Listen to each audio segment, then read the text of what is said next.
Salut, c'est Hugo. Cette semaine, on va parler d'un navire qui sauve les migrants en Méditerranée, de la réforme de la SNCF, de la polémique autour d'un rappeur, mais aussi de la Coupe du Monde de football et de la légalisation de l'avortement en Argentine. Au passage, l'une des grosses actualités de la semaine, c'était évidemment la rencontre entre Kim Jong-un et Donald Trump. Je ne vous en parle pas dans ce récap, mais j'ai déjà fait une vidéo spéciale sur le sujet. Si vous voulez la voir, une petite fiche s'affiche en haut à droite.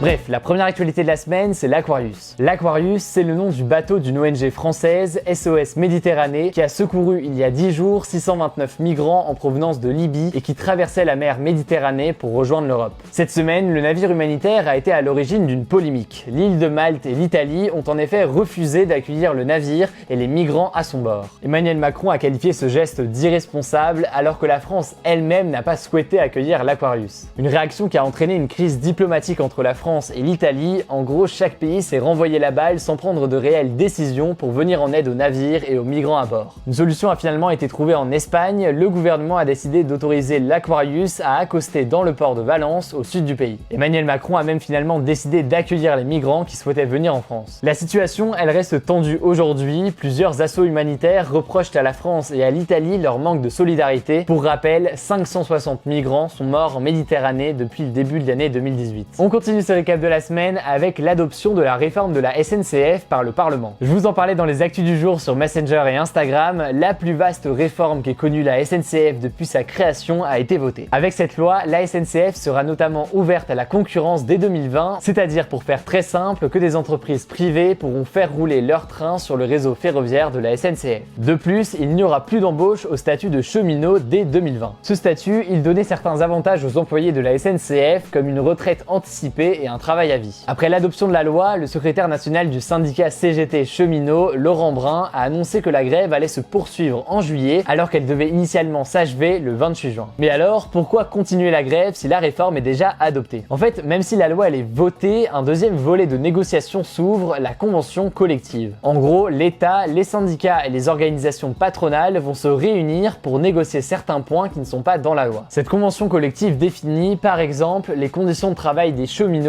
une fois qu'ils ne seront plus embauchés sous le statut qu'ils avaient jusqu'ici. En tout cas, les cheminots comptent bien peser dans les négociations et donc continuer de faire grève en juillet. La troisième actu de la semaine, c'est la polémique concernant l'organisation des deux concerts du rappeur Medine au Bataclan. Depuis plusieurs jours, des élus, principalement de droite et d'extrême droite, dénoncent l'organisation de deux concerts du rappeur Medine dans la salle du Bataclan en octobre, là où 90 personnes sont mortes lors des attentats du 13 novembre 2015. Une de ces chansons, qui s'appelle Don't Laïque, est entre autres pointée du doigt pour des paroles jugées extrêmes, notamment la phrase « Crucifions les laïcards comme à Golgotha ». Le titre d'un de ses anciens albums, Djihad, a aussi fait polémique, même si le sens de ce mot n'était pas exactement celui qu'on lui donne aujourd'hui, puisque le disque est sorti en 2005. On lui reproche également des amitiés avec des personnalités controversées, comme l'humoriste Dieudonné, condamné pour incitation à la haine raciale, ou encore l'islamologue Tariq Ramadan, mis en examen pour viol. Vous l'aurez peut-être compris, pour certains, le problème c'est que ces concerts aient lieu au Bataclan, une salle de spectacle devenue un endroit symbolique depuis les attentats de l'État islamique en 2015. Du côté du gouvernement, on préfère mettre les émotions de côté et faire parler le droit, comme l'a dit le porte-parole du gouvernement, Benjamin Griveaux. Selon lui, les salles sont libres de programmer qui elles veulent. Un certain nombre de rappeurs, d'assauts et même de politiques l'ont au contraire soutenu, défendant notamment la liberté d'expression et la création artistique, quelle qu'elle soit. De son côté, Medine a réagi en précisant que ces textes avaient été mal interprétés car ils ont toujours dénoncé tous les extrêmes. L'avant-dernier temps fort de la semaine, c'est évidemment le lancement de la Coupe du Monde en Russie. Jeudi a eu lieu la cérémonie d'ouverture de la Coupe du Monde de football, la plus grande compétition sportive de l'année. Pour organiser l'édition 2018, la Russie a dépensé plus de 10 milliards d'euros, un investissement considérable mais nécessaire pour le président Vladimir Poutine, qui considère cette compétition comme une vitrine pour mettre en valeur son pays. C'était aussi le cas en 2014 lors de l'organisation des Jeux Olympiques d'hiver à Sotchi, dans le sud de la Russie. À l'époque, ces JO avaient été les plus chers de l'histoire. Pour la Coupe du Monde, beaucoup d'opposants politiques craignent que les stades construits soient laissés à l'abandon après la compétition, ce qui avait été le cas avec certaines infrastructures des JO de Sotchi. De son côté, le président Vladimir Poutine affirme que ces infrastructures doivent surtout aider la Russie et ses futures générations à développer une culture autour du football, un sport assez peu pratiqué dans le pays. Et on termine avec la légalisation de l'avortement en Argentine. Après 23 heures de débat au Congrès, les députés argentins ont voté pour la dépénalisation et la légalisation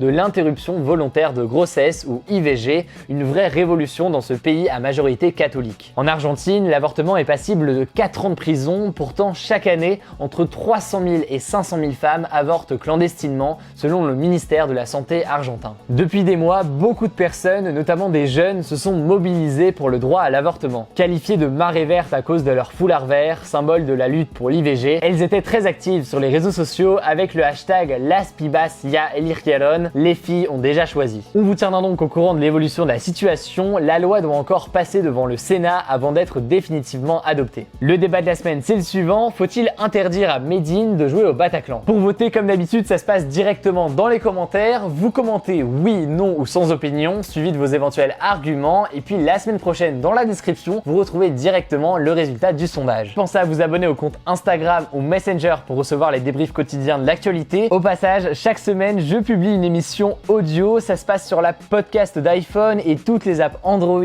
SoundCloud, etc. Si vous l'avez toujours pas écouté, je vous mets tous les liens dans la description, mais en tout cas, sincèrement, merci énormément pour tous vos retours et toutes les écoutes, ça fait super plaisir. Voilà, je crois que j'ai tout dit, on se dit à très vite.